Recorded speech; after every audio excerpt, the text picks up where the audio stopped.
नमस्कार, साफ संदेश से मैं अनिल कौशिक। न्यूज़ बुलेटिन 7 बजे में आप सभी दोस्तों का स्वागत है। दोस्तों, कार्यक्रम की शुरुआत हमेशा की तरह मुख्य खबर से करते हैं और आज भी हम बात करने वाले हैं भादरा आसपास की तमाम खबरों की, देश प्रदेश की प्रमुख खबरों की अपडेट, मंडियों के भाव, मौसम के मिजाज की जानकारी दोस्तों सदैव देते हैं, आज भी देंगे। आज भादरा, नौर, तारनगढ़ आसपास क्या खबरें हैं दोस्तों, क्या राजनीति की और क्या अन्य प्रमुख खबरें हैं, ये सारी की सारी खबरें हम दोस्तों इस बुलेटिन में आपको सदैव बताते हैं और आज भी इसकी जानकारी देंगे। और कौन से राजनीतिक धमाके की उम्मीद क्षेत्र के लोग आगे कर रहे हैं दोस्तों, क्योंकि धरना प्रदर्शन की आगे बयार आने वाली है। ऐसा हम क्यों कह रहे हैं दोस्तों, क्योंकि मैं अभी आपको समीक्षा करने से पहले दोस्तों मैं जल्दी से आपको खबरें बता देता हूं। अगर बात करें 28 सितंबर को गांधी पार्क में एक बहुत बड़ा धरना प्रदर्शन होने जा रहा है दोस्तों, और वो होगा आंगनवाड़ी कार्यकर्ताओं के द्वारा। उसमें आंगनवाड़ी कार्यकर्ता भी है, साथिन भी है और दोस्तों सहायिका, आशा सहयोगिनी, संविदा कर्मी सभी इसमें शामिल होंगे और उनकी 11 सूत्री मांगे हैं। अब वर्तमान की बात करें तो वो उपखंड कार्यालय के आगे 7वें दिन आज भी धरना प्रदर्शन पर बैठे हैं। लगातार निरंतर उनकी मांगे पूरी नहीं हो रही है और मानदेय से जुड़ी हुई उनकी प्रमुख मांग भी है दोस्तों, अनेक मांगे हैं इनकी। इसके अलावा बात करें दोस्तों अन्य खबरों की, तो धरना प्रदर्शन की हम बात कर रहे हैं दोस्तों। 5 सितंबर को एक ज्ञापन दिया था याकूब खां मजदूर नेता ने, चांदीराम मेघवाल आदि ने मिलकर एक ज्ञापन सौंपा था प्रशासन को और उसमें लगभग 39 सूत्री मांगे थी। 15 दिन की चेतावनी दी गई थी और आज वो 15 दिन पूरे हो चुके हैं दोस्तों। तो क्या ये बहुत बड़ा आंदोलन जिसकी चेतावनी दी गई थी, या फिर आमरण अनशन आदि जिसकी चर्चाएं हैं दोस्तों, ये जो याकूब खां आज़ाद है, एक प्रकार से मजदूर नेता है याकूब खां, वो गोगा मेडी में ऐसे अनेक धरने पूर्व में कर चुके हैं।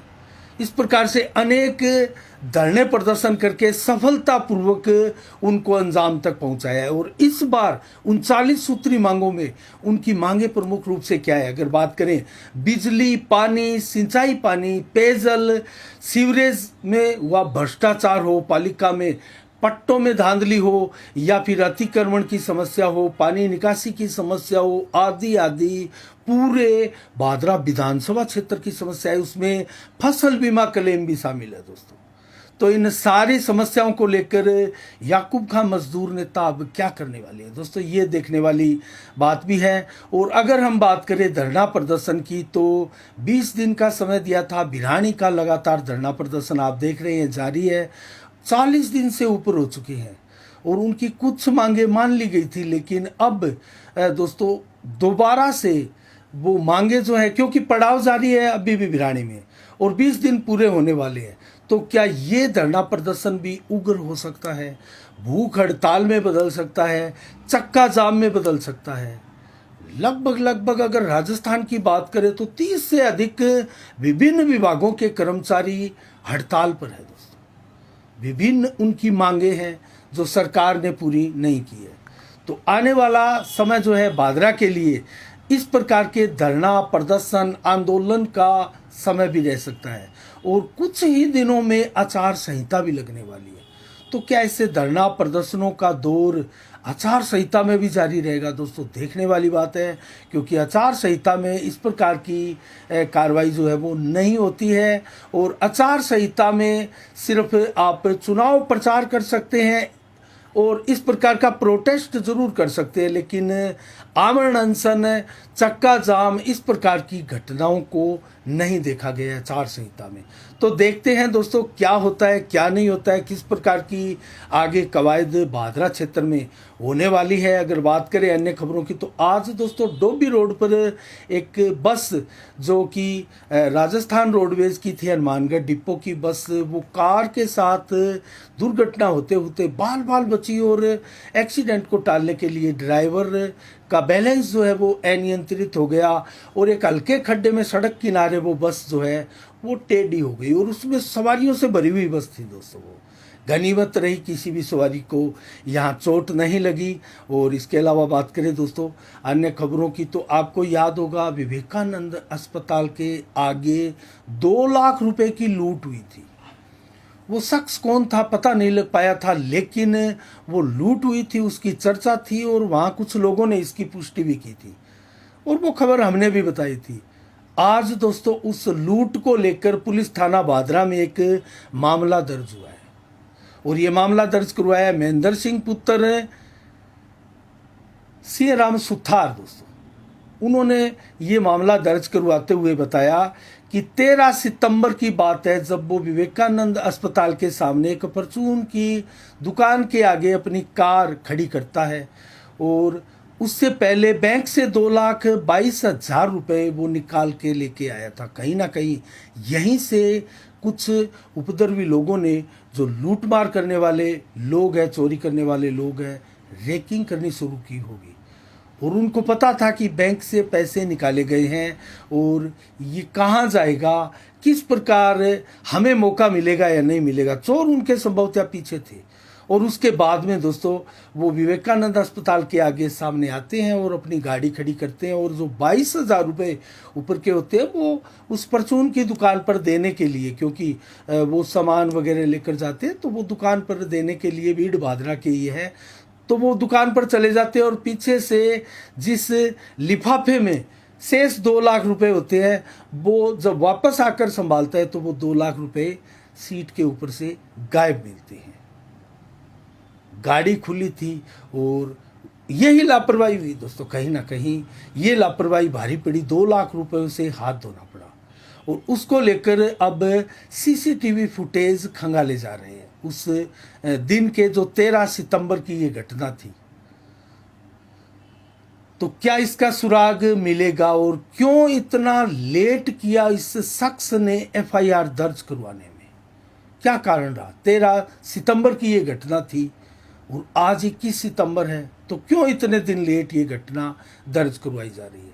तो ये भी एक बड़ा सवाल है दोस्तों। इसके अलावा बात करें अन्य खबरों की, फसल बीमा क्लेम सुना है कि अब किसानों के खातों में आना प्रारंभ हो गया है रबी 2022-23 का।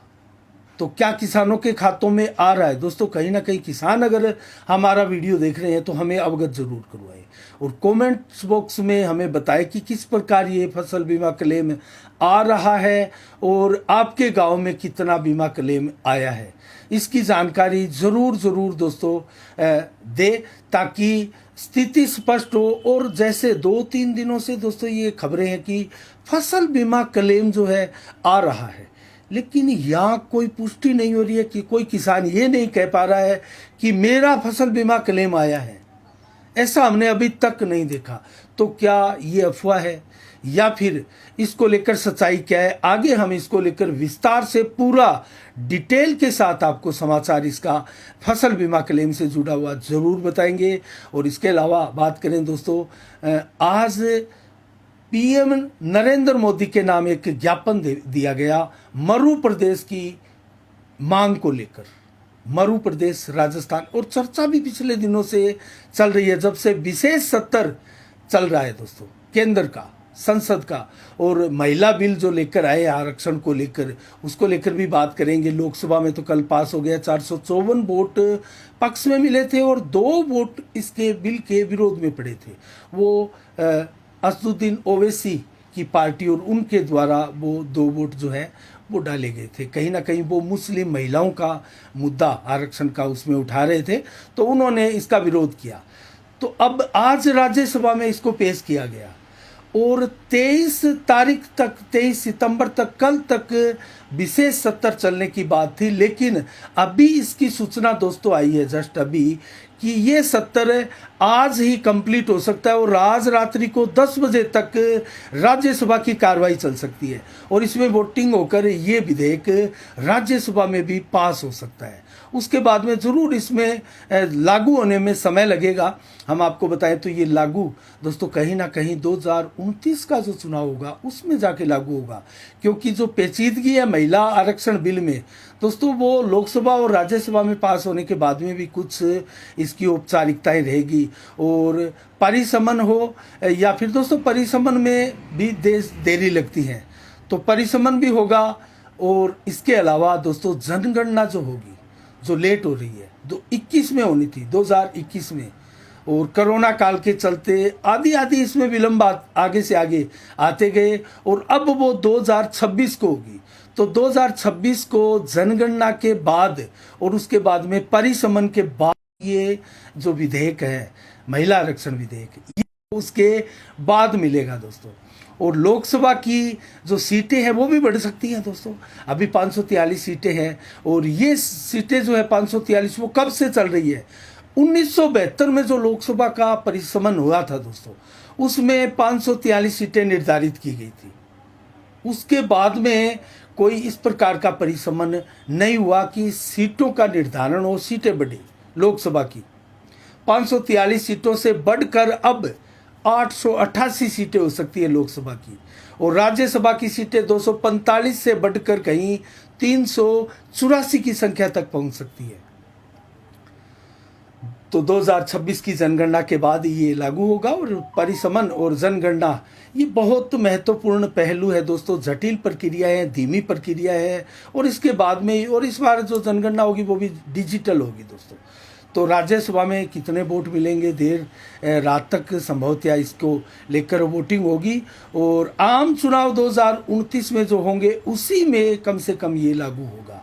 और हो सकता है जातीय जनगणना भी आगे ऐसा डिसीजन भी सरकार ले ले। 100 साल लगभग हो गए जातीय जनगणना हुए, और उसके बाद में जातीय जनगणना हमारे भारत में दोस्तों नहीं हुई। तो देखने वाली बात है दोस्तों, इसके ऊपर हमारी नज़रें बनी रहेगी। आपको विस्तार से इस प्रकार के समाचार भी हम आपको लगातार देते रहेंगे। अब दोस्तों उस अहम विषय पर बात करते हैं हम, जो कि भ्रष्टाचार से जुड़ी हुई है। हम बात कर रहे हैं दोस्तों अंबेडकर चौक में, अंबेडकर चौक के पास से जो डिवाइडर है हिसार बस स्टैंड तक, बहुत ज़्यादा इसकी दूरी नहीं है। मैक्सिमम इसकी दूरी अगर आप माने तो 150-200 फीट, करीब 400 फीट के करीब, या इससे कहीं 150 फीट ज़्यादा हो सकती है। 500 फीट मैक्सिमम में इसकी दूरी हो सकती है। उसका टेंडर हुआ, निविदाएं निकाली गई थी पहले, 8 लाख का ठेका छोड़ा गया था इसका। यहाँ डिवाइडर को एक प्रकार से सौंदर्यीकरण का ही ठेका था ये, डिवाइडर को खूबसूरत बनाने का। टूटा फूटा डिवाइडर है, और कल रात्रि को अचानक कहाँ से मिस्त्री मजदूर आए और उस टूटे फूटे डिवाइडर की कोई मरम्मत तो नहीं कर रहे थे, पीओपी से उसको ठीक किया जा रहा था दोस्तों, और पीओपी करके उसको सुंदर लुक कलर का दिया जा रहा था। 8 लाख का ठेका किस प्रकार भ्रष्टाचार की बलि चढ़ता हुआ दिखाई दे रहा था। इसकी वीडियोस भी हमने दोस्तों रात्रि को भी डाली थी, और दिन में भी इसकी एक वीडियोस हमने डाली, इसकी कवरेज की। तो कितना ज़बरदस्त भ्रष्टाचार नगर पालिका में वर्तमान में चल रहा है, कोई सीमा नहीं है दोस्तों। आप जो सीवरेज देख रहे हैं उसमें 3-3 कंपनियां चेंज हो चुकी है, जो सीवरेज की कंपनी थी। और अब बताया जा रहा है कि बादरा के लोकल ठेकेदारों को उनके हस्तु कर रखा है सीवरेज को, और वो जितना जैसा जी मर्जी आए कार्य कर रहे हैं, और बड़े से बड़ा बिल जल्दी से जल्दी पास कराने की फिराक में रह रहे हैं। और पूरा शहर दोस्तों नरक जैसा प्रतीत हो रहा है। बार बार एक ही जगह, मेन रोड की मैं बात करता हूँ, काली नागिन जैसी ये सड़कें, चमचमाती सड़कें। बलवान पूनिया हमारे विधायक की ये बात, और रोज वो वहां से 2 या 3 चक्कर लगते हैं उनके। दोस्तों मैं बात कर रहा हूं पुराने भाजपा कार्यालय के आगे जो 3 चैम्बर एक साथ लगाए थे, वो लगातार पिछले 6 महीनों में 4 बार रिपेयरिंग वहां हो चुकी है। गड्ढा है, भरने का नाम ही नहीं ले रहा। अभी 5-7 दिन पहले ही वो गड्ढे भरे गए हैं, और वो रोड रोक दी जाती है, ब्लॉक कर दी जाती है। सिंगल रोड, एक गाड़ी निकलने जैसी रोड जो है छोड़ दी जाती है, और वहाँ भीड़ लगती है। अब फिर वो स्थिति वहाँ पैदा हो रही है, फिर धंसने लगी है। चौथी बार फिर वो सड़क रिपेयर होने के बाद में धंस रही है। तो ये वो चमचमाती हुई सड़कें, सीवरेज की कास्तानियाँ, सीवरेज की दोस्तों कारगुजारियाँ। आप ये तो मेन रोड है जहाँ से हमारे सारे जनप्रतिनिधि, पूर्व के, वर्तमान के और अधिकारी और आम लोग दोस्तों, गांव के लोग सभी वहाँ से गुजरते हैं। यही नहीं, ये कई बार तो हनुमानगढ़, गंगानगर, सनौर से आने वाले लोग मेन बाजार से हिसार बस स्टैंड की ओर होते हुए हिसार दिल्ली मार्ग पर जाते हैं इसी रोड से। वो भी देखते हैं कैसा विकास कार्य हुआ है।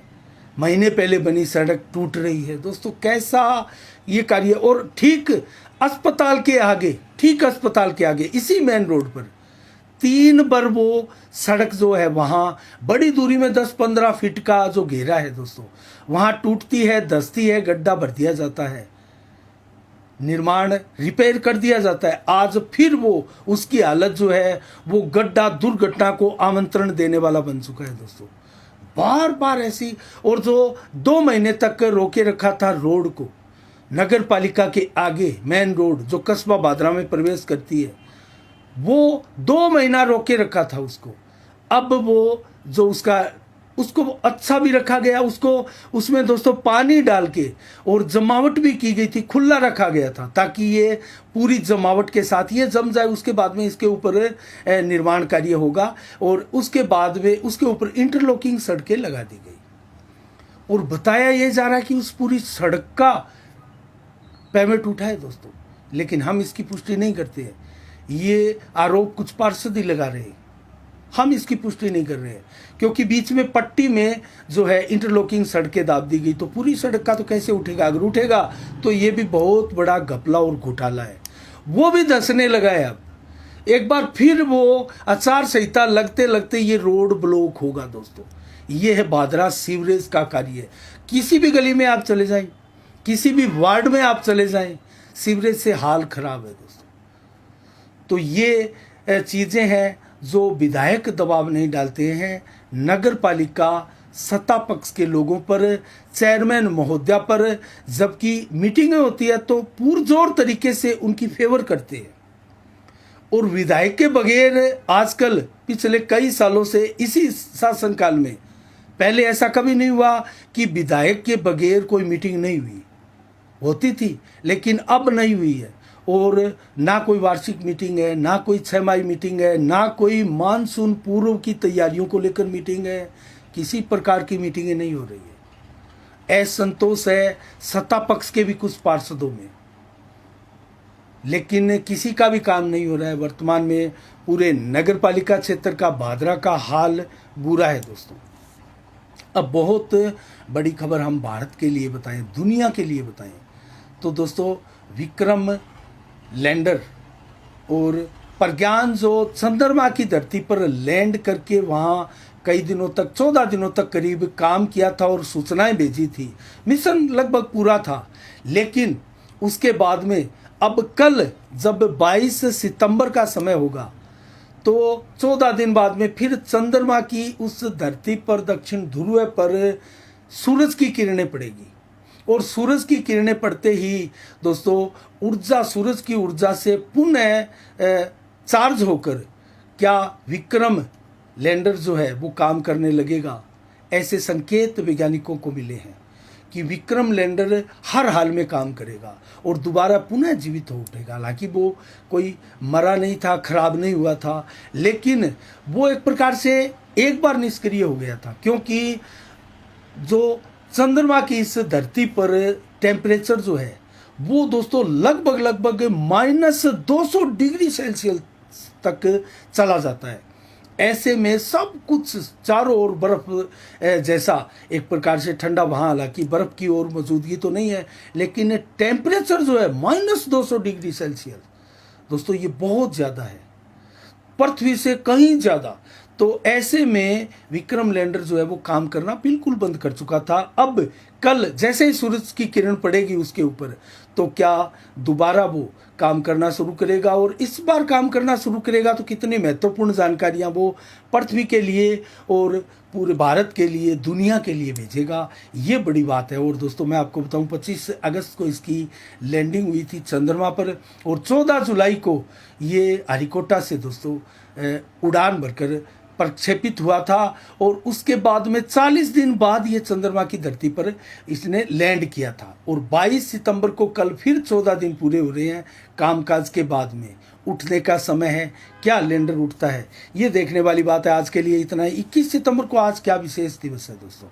आज 1980 को करीना कपूर का फिल्मी अभिनेत्री का जन्मदिन है। धूमधाम से फिल्मी जगत के लोग ये जन्मदिन मना रहे हैं, और विश्व शांति दिवस आज के दिन पूरी दुनिया में मनाया जा रहा है दोस्तों। और इसके अलावा आज बात करें तो 1985 को आज के दिन निधन हुआ था एक ऐसे सांसद का, ऐसे स्वतंत्रता सेनानी का, एक पत्रकार का, साहित्यकार का दोस्तों, जिनका नाम है अमरनाथ विंधालकर, जिनकी पुण्यतिथि धूमधाम से पूरे देश में मनाई जा रही है। बेहतरीन शख्स थे ये भारत के। और आज सादुलपुर में मंडी के भाव मैं आपको बताऊं तो ग्वार के भाव 5100 रुपये, चना 6200 रुपये, मूंग 8400 रुपये प्रति कुंटल, और मोट के भाव दोस्तों यहाँ रहे 7300 रुपये प्रति कुंटल, जबकि गेहूं के भाव 2450 रुपये रहे सादुलपुर मंडी में, और बाजरा के भाव 2170, सरसों 5150 रुपये प्रति कुंटल बिकी है राजगढ़ मंडी में, सादुलपुर राजगढ़। नौर मंडी में चना बिका है 6431, ग्वार बिका है 5680, जबकि सरसों बिकी है 5400, अरंडी के भाव 6180, मोट बिकी है 7501, मूंग 8506 रुपये, जबकि मूंगफली 6695 रुपये प्रति कुंटल बिकी है। आदमपुर मंडी में नरमा 7629, सरसों के भाव 5200, ग्वार के भाव 5627, और सिरसा मंडी में नरमा बिका है 7471 रुपये प्रति कुंटल, जबकि कपास बिकी है 8081, और ग्वार बिका है दोस्तों 5640 रुपये, गेहूँ बिकी है 2320 रुपये प्रति कुंटल। और मौसम का मिजाज बताए तो आज मैक्सिमम 34 डिग्री टेम्परेचर रहा, और लगभग 40-50% बादल आसमान में छाए रहे, और इसके अलावा रात्रि को भी कमोबश इसी प्रकार का मौसम रहने वाला है। 22 सितंबर को कल कैसा रहेगा मौसम का मिजाज? 29 से 33 डिग्री दिन में, और दोपहर को मैक्सिमम 34 से 37 डिग्री तक टेम्परेचर रह सकता है। 33 से 36 डिग्री देर शाम तक, और 4 से 22 किलोमीटर की रफ्तार से हवाएं चलेगी, और 50 से 80% बादल आसमान में छाए रहेंगे, और रात्रि को भी कमोबश इसी प्रकार से मौसम का मिजाज बना रहेगा। और दिन में 0.4 mm बरसात की भी हल्की चेतावनी मौसम विभाग के द्वारा दी गई है। तो आज के लिए इतना ही। कल ठीक शाम 7 बजे फिर आपसे मुलाकात होगी नई खबरों के साथ, नई समीक्षा के साथ। तब तक के लिए आप अपना बहुत बहुत ख्याल रखिएगा। मुझे दीजिएगा इजाज़त। साफ संदेश से मैं अनिल कौशिक। नमस्कार। जय भारत, जय जय राजस्थान।